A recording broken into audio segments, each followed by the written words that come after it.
In remote outback Queensland, there's a top-secret World War II Air Force base. Despite playing host to 3,500 US airmen and hiding a classified military device used in the bombing of Hiroshima, Charleville barely registers a blip on the radar. This is the secret World War II secret base. We're about to go on a tag-along tour to some secret locations. Should be cool. Here's our little Jeep tag-along vehicle for the secret base tag-along tour.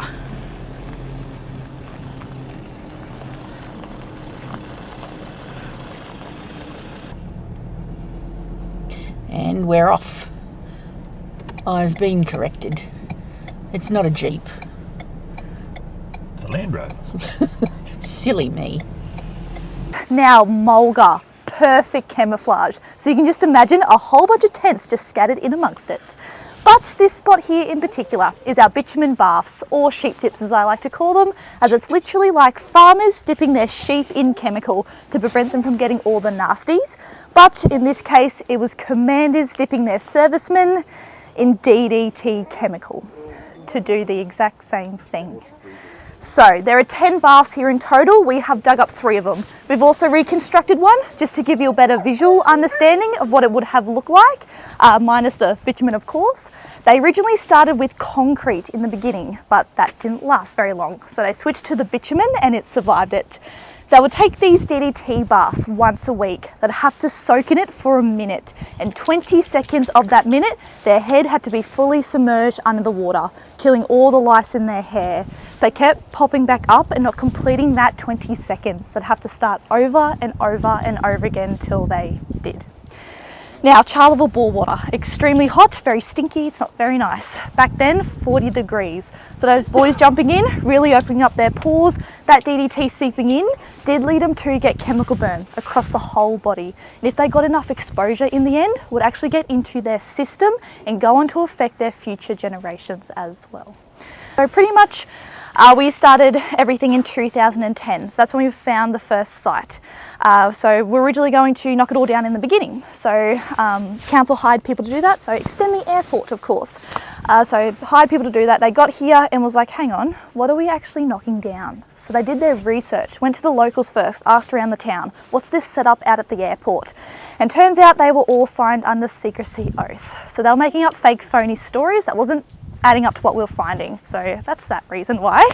We 100% respect to them. Could never keep a secret like that. A lot of them do take it to the graves, but research terms, extremely frustrating.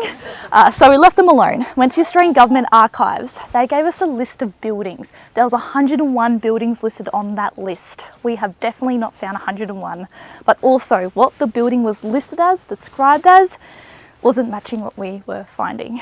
So of course the Yanks lied to the Australian government just to keep what they were hiding out here a secret, so I had to go through all lengths.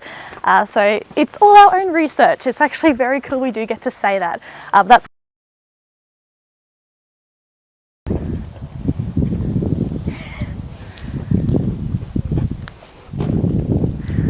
perfect. So does anyone want to take a guess on what these are here?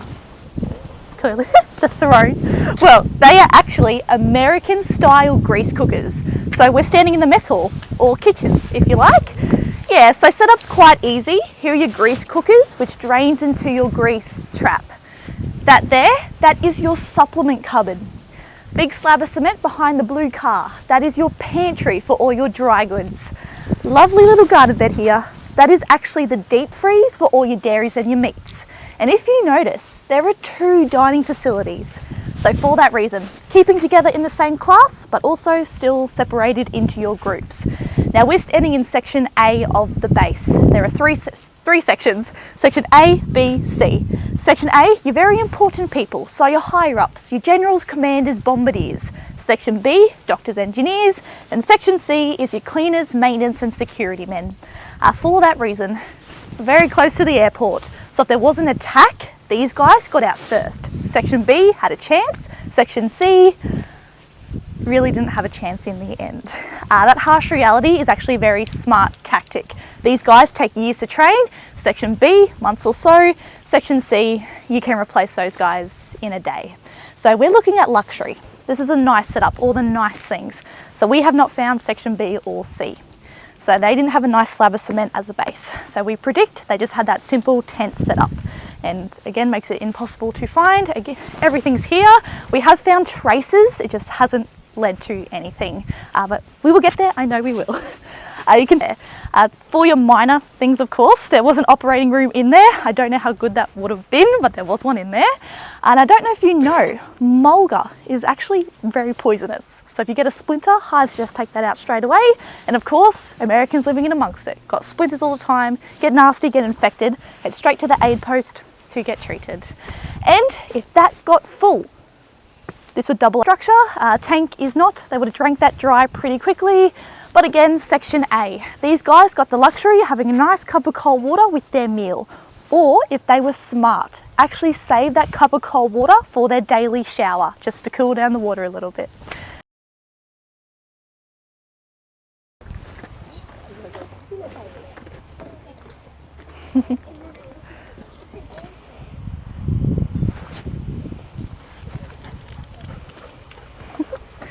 Awesome. Alrighty, now we've reached my absolute favourite stop, which is the dance hall. Now I know what you're all thinking, it is very small. Well, this is actually just the kitchen attachment. So the dance hall originally went all the way down to the end of the kitchen, up across to that big clump of mulga at the edge of the road, across to the fence, up the fence line and back across. So it was quite big. And this was essentially a thank you to our servicemen. So the higher ups had a bit of leftover materials laying around. So they asked them, what would you like? We want to give you a gift, a thank you. And they all said, we just want a piece of home here. That's all we're asking.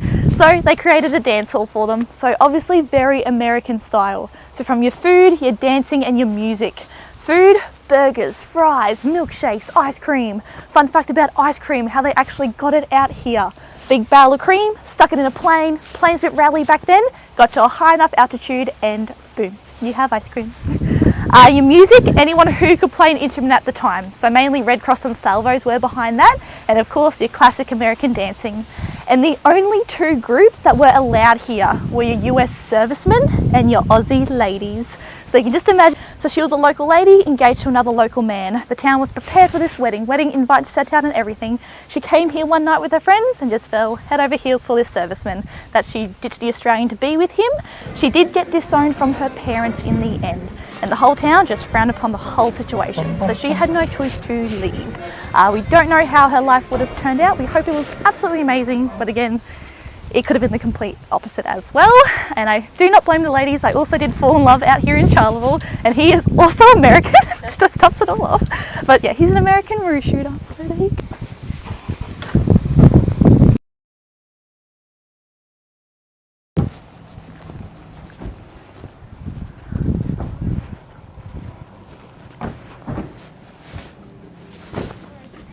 But of course, this setup here, our daily shower block.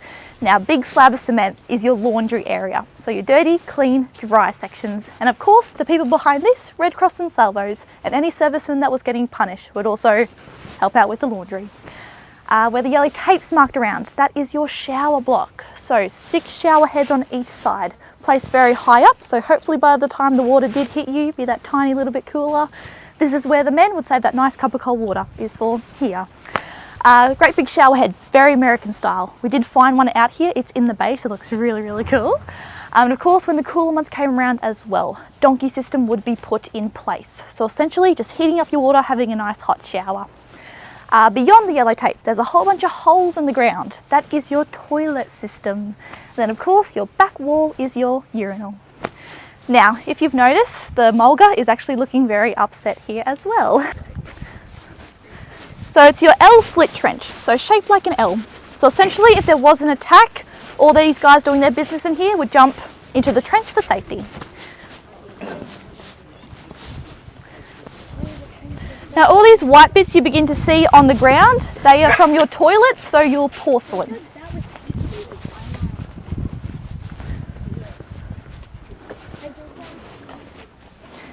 But yes, here's your L slit trench. We do want to get it back to its original depth, though man height deep originally, but of course the kangaroos would fall in, so we either got to fence it off or put mesh over it or something.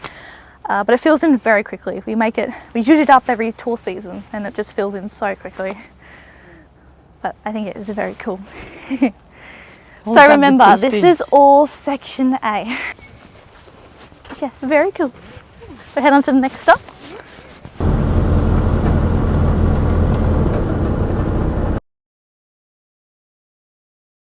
I don't know if they're going to take off on me, and it's extremely loud.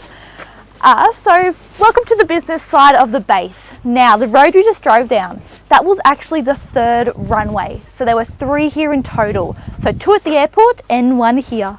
But you can see this one is quite narrow, so it was only used for emergencies.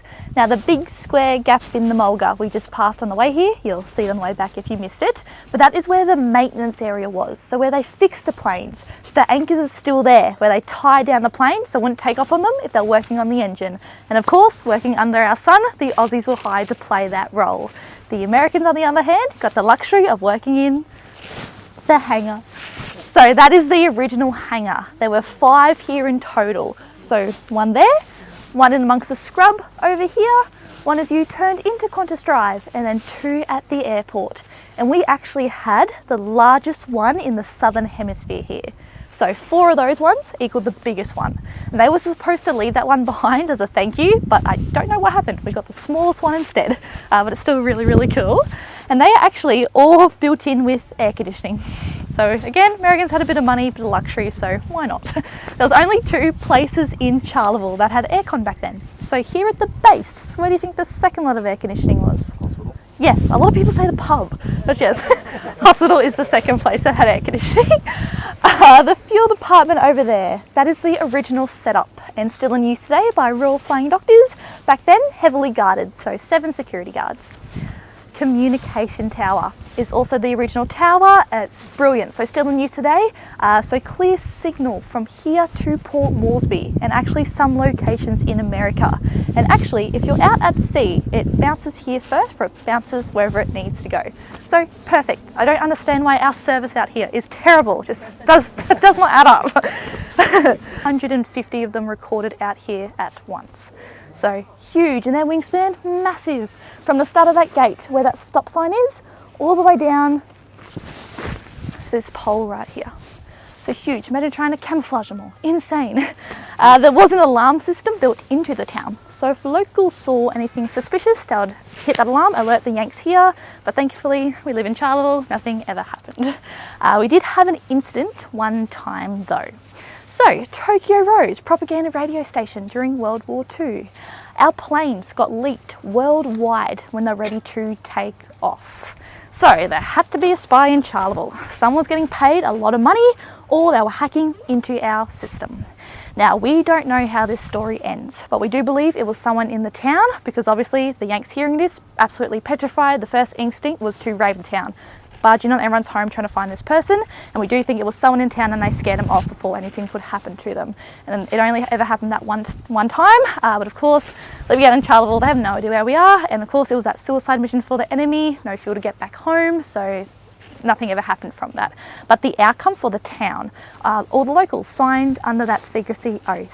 And they built a dummy airport east of here. So if they did fly over from that incident, they'd see the dummy airport before they saw our real setup. So all of it was made out of cardboard. So yeah, so everything we just saw today, they made a replica out of cardboard. So there you go. But nothing happened. We were all safe in the end. I think Charleville would be a very different place if something did happen, that's for sure. But thank God, all lucky. But yeah, this pretty much sums up this spot. We can head on to the next one, which reveals the big secret.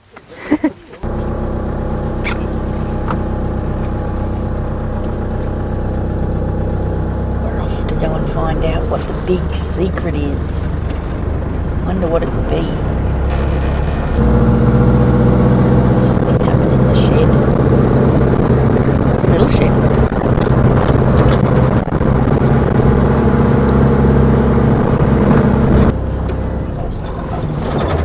Ammunition shed.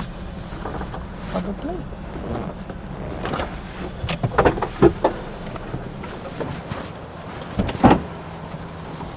So do you remember at the beginning when I asked you all why Charleville, and I mentioned perfect for training. But training with what exactly? So, has anyone heard of the Norden bomb site before? No? Pretending you have no idea. So let's take it back to the beginning. The man behind it all, Carl Norden, a Swiss engineer, moved to America at the end of World War I. He originally wanted to be an artist once he got there, but he saw that his brother was a struggling artist and he didn't want his parents to pay for two struggling artists. So he got into engineering, and so glad that he did. So Carl is a very religious man. He wanted a way to make war end quicker and save a lot of civilians' lives. So he invented the Norden bomb sight. It's essentially a device to make bombs fall and hit their targets with pinpoint accuracy. So before his invention, they were free bombing. Looking down, yep, that's about right, bombs away, which was obviously not hitting the target, causing a whole bunch of casualties, making war just go on and on and on. And Carl fixed everything, changed everything. So obviously this thing literally spelt the difference between defeat and victory. It just had to be protected, kept under secrecy. So each little bit of the Norden bomb site was built in a different state of America. It cost $1.5 billion to make. Carl then sold it to the US military for $1 single US dollar. He's like, I've done my bit, here you go. So he pretty much invented our first analog computer and our first look at cruise control. So look at it like your gun scope or your GPS system today. Now, how I said this intertwines with atomic bomb. So Carl's invention was used to drop that bomb. And obviously he wanted to save a lot of lives. That did the complete opposite. So he was not told about that mission. People say the day that he eventually found out, he died of a broken heart. Just went downhill from there, which is very sad, but I guess it is wartime. But this is the building that started everything for us. You can see they attempted to knock it down before they took that step back and was like, hang on, what are we knocking down? So I said they went to the locals first, asked around. They made up them fake phony stories. They all said that this building right here was a cubby house for the kids. That's all it ever was. But in the middle of a service station, just didn't add up. So left them alone, went to Australian Government Archives. They gave us a list of buildings. This one was under number 14, so kept that reference on our door. And it was listed as a dental facility. But of course, they are lying. This thing goes 2 meters underground. They were hiding something here. But they weren't wrong either. As you open up the door, great big dental chair. Behind that dental chair, alleyway straight down. And in there was 31 Norden bomb sites. So, how we put 2 and 2 together. So do you remember section A? So your higher ups, your generals, commanders, bombardiers. Bombardiers are the people working behind this lethal weapon. They had to be protected out here. So, day-to-day life of a bombardier would make his way over to the bomb vault, show a bit of ID to the 10 security guards around it, sandbagged up to the roof. He'd get approved, he'd then head on in and sign into his dental appointment. He would then head on downstairs and grab a Norden bomb sight off the shelf. Weighs 25 kilos. Have to wrap it up in canvas so no one can see it and handcuff it to his wrist. Once he's done that, make his way back up, head on out to the plane that's waiting for him. Jump in and take off. Now, once they've hit a certain altitude, that's when you can unhandcuff it, unwrap it and install it. So it would get installed in the nose of the plane. So tightly smushed in there. So this is where your 10, 11, 12, 13, 14, 15, 16-year-old boys come to play. They're the only ones able to physically fit and do these missions, which is terrifying to think now. So they'll do their training, and once they've done that, they'll hit that certain altitude again. Uninstall the door, wrap it back up, and handcuff it back to the wrist before they could land. Once he's landed, make his way over, show his ID, get approved, head on in, head on down, put everything back, climb back up the stairs, and sign out of your dental appointment, and off you go. And we only discovered this in 2010. So kept it under wraps for a very long time, very well, I must say. 10, yeah. So we actually have a little bit of that dental list. So it has all the boys' name on there. We're all bombardiers in the military. So that's how we put 2 and 2 together, which is very cool. We unfortunately had to get rid of the bottom half just for everyone's accessibility, of course.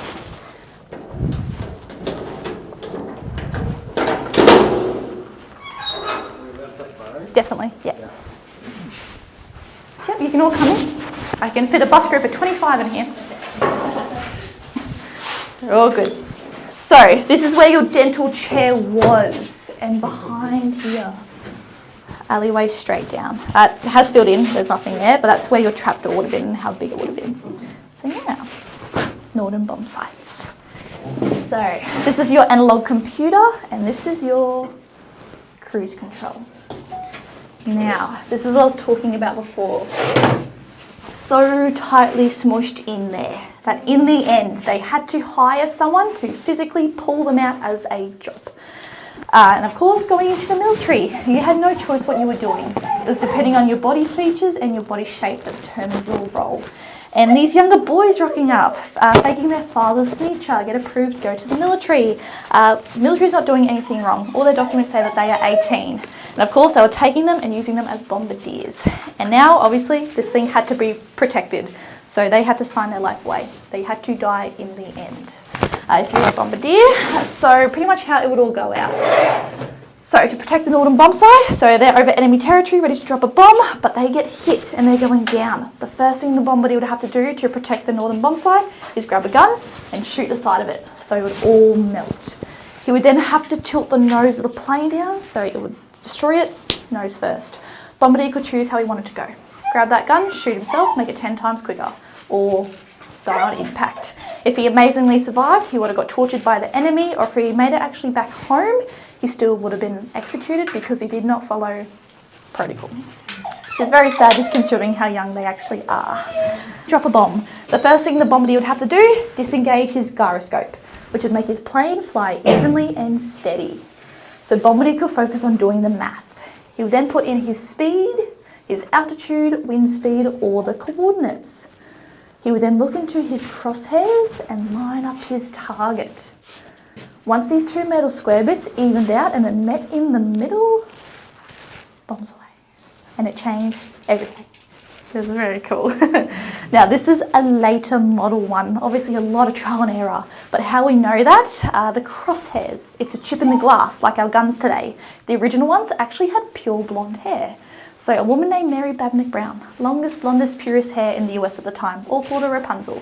She got a letter one day in the mail, "Can we please have your hair, US military?"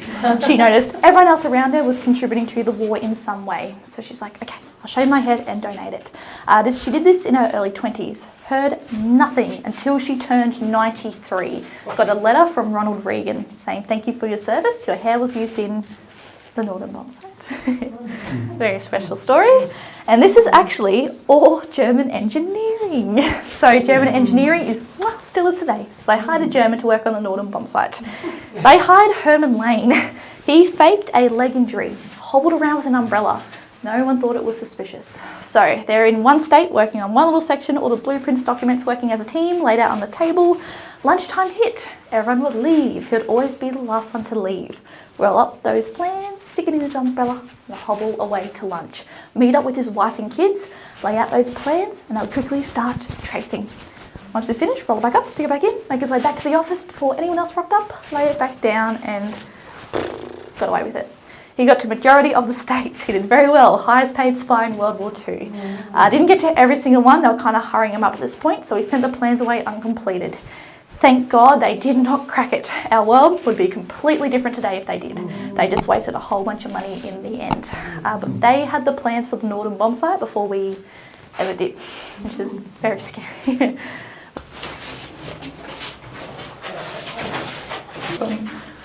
And it's in modern technology today.